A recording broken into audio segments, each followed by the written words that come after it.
17 ତାରିଖ ପରେ ଆପ୍ଲାଏ କରିଥିବା ହିତାଧିକାରୀଙ୍କୁ କେବେ ମିଳିବ ଟଙ୍କା?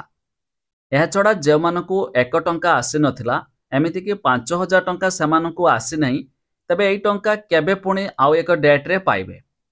ଏନେଇ ଜାରି ହେଲା ଆଉ ଏକ ବଡ଼ ଘୋଷଣା, ଯାହା ଆମେ ଭିଡ଼ିଓରେ ଜାଣିବା। ଶେଷ ପର୍ଯ୍ୟନ୍ତ ଦେଖନ୍ତୁ। ତା ପୂର୍ବରୁ ଭିଡ଼ିଓକୁ ଲାଇକ୍ କରନ୍ତୁ, ସବସ୍କ୍ରାଇବ୍ କରିନଥିଲେ ଏବେ ସବସ୍କ୍ରାଇବ୍ କରି ପାଖରେ ଥିବା ଘଣ୍ଟି ଚିହ୍ନକୁ ଦବାଇ ଦିଅନ୍ତୁ।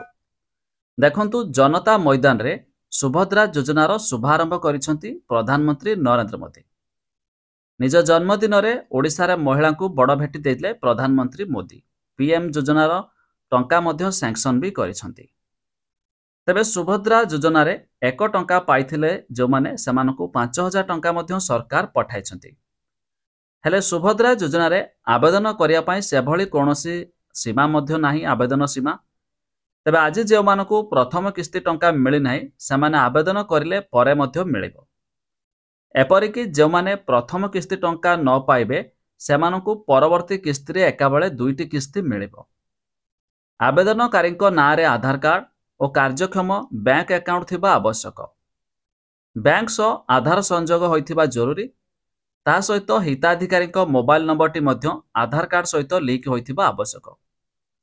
ସୁଭଦ୍ରା ଯୋଜନାରେ 21ରୁ 60 ବର୍ଷ ପର୍ଯ୍ୟନ୍ତ ମହିଳା ସାମିଲ ହୋଇପାରିବେ। ଏନେଇ ମଧ୍ୟ ଗାଇଡଲାଇନରେ ସ୍ପଷ୍ଟ କରିଛନ୍ତି ରାଜ୍ୟ ସରକାର।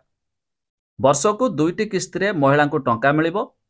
ପ୍ରତ୍ୟେକ କିସ୍ତିରେ ମହିଳାଙ୍କ ଆକାଉଣ୍ଟକୁ ସିଧାସଳଖ ଟଙ୍କା ଆସିବ। ରାକ୍ଷୀ ପୂର୍ଣ୍ଣିମା ଏବଂ ମହିଳା ଦିବସରେ ଏହି ଟଙ୍କା ମିଳିବ।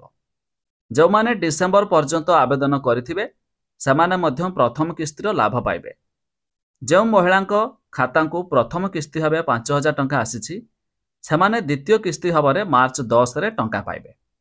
ଆଉ ଆଜି ଯେଉଁମାନେ ଟଙ୍କା ପାଇପାରି ନାହାନ୍ତି, ପ୍ରଥମ କିସ୍ତି ପାଇନାହାନ୍ତି, ଯେଉଁମାନେ କି ଟଙ୍କାଟେ ମିଳିନଥିଲା, ତେବେ ସେମାନେ ଟଙ୍କା ଖୁବ୍ ଶୀଘ୍ର ଆସିବ।